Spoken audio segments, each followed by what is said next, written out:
नमस्कार। हमने कहा था कि जो 3 काले कानून हैं इनको वापस लेना पड़ेगा। इसलिए कहा था क्योंकि हमें मालूम था कि 3-4 बड़े जो पूंजीपति हैं उनकी शक्ति हिंदुस्तान के किसानों के सामने खड़ी नहीं हो सकती, और वही हुआ। जो 3 काले कानून थे उनको अंत में रद्द करना पड़ा। ये किसानों की, मजदूरों की सफलता है, एक प्रकार से देश की सफलता है। मगर जिस प्रकार से ये कानून रद्द किए गए, बिना कोई डिस्कशन, पार्लियामेंट में इसके बारे में चर्चा नहीं होने दी, ये दिखाता है कि सरकार डिस्कशन से डरती है, और दिखाता है कि सरकार जानती है कि उन्होंने गलत काम किया, और सरकार डरती है। डिस्कशन जो हमारे किसान भाई शहीद हुए उनके बारे में है, वो जो 700 किसान जिन्होंने अपनी जान दी उनके बारे में डिस्कशन होना था।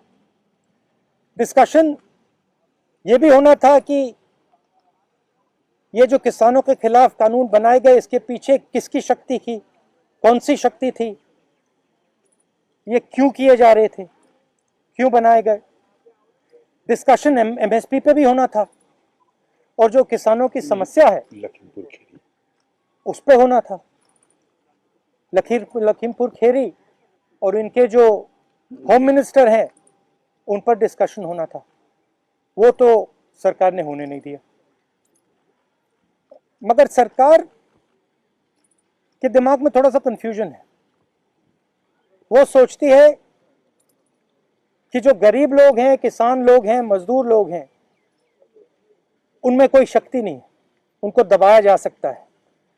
और इस एपिसोड ने यह दिखाया है कि किसानों को, मजदूरों को, गरीब लोगों को, कमजोर लोगों को हिंदुस्तान में दबाया नहीं जा सकता। सर, आप लोग इस पूरे आंदोलन में 2-3 मांग पहले भी थी आपकी। पहले जैसे कि एमएसपी की गारंटी मिले, दूसरी की जो गृह राज्य मंत्री हैं अजय मिश्रा टेनी, उनका इस्तीफा हो।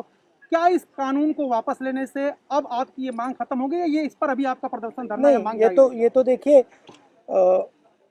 ये जो 3 कानून थे, ये किसानों पर आक्रमण था, मजदूरों पर आक्रमण था।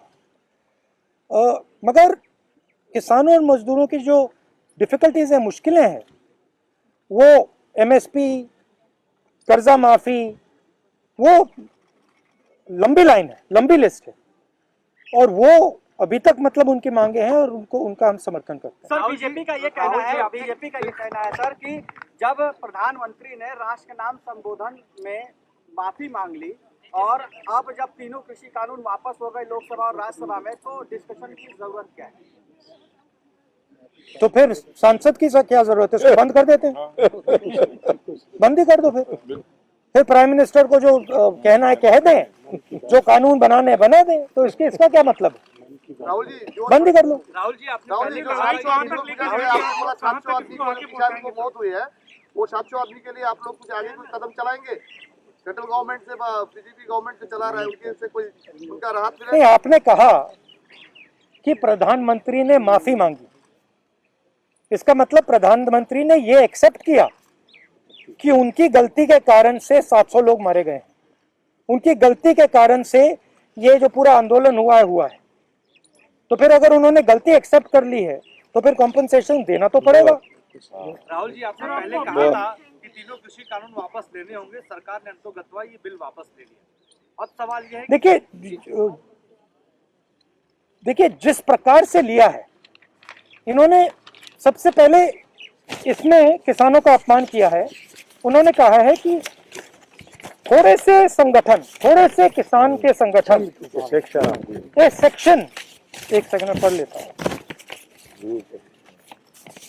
A group of farmers are protesting against these laws. ये कोई ग्रुप नहीं है, ये हिंदुस्तान के सब किसान हैं। पहले आपने इनको खालिस्तानी कहा, अब आप इनको ग्रुप ऑफ फार्मर्स कह रहे हो।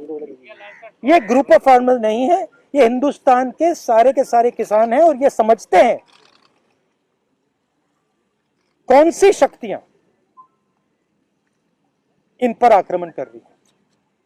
सर, मेरा सवाल ये था, सर आप लोग एमएसपी पे गारंटी की मांग कर रहे हैं, किसानों के लिए क्या की, क्योंकि जो किसान संगठन के नेता अभी भी बॉर्डर पर बैठे हुए हैं, राहुल गांधी जी क्या अपील करेंगे उन किसान संगठनों से, क्योंकि संसद में अभी नहीं, मैं किसान संगठन से क्या अपील करूंगा, उनसे कोई अपील करने की जरूरत नहीं है।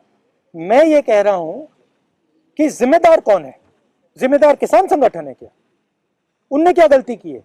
उनके 700 लोग शहीद हुए हैं, उनको आपने मतलब 1 साल यहाँ बैठा रखा है, उनको घर नहीं जाने दिया आपने कहा कि गलती मेरी है, तो फिर आप कंपनसेशन दो ना, और जो इनकी मांगे हैं उनको पूरा करो, एमएसपी पूरी उनको दो। Thank you very much.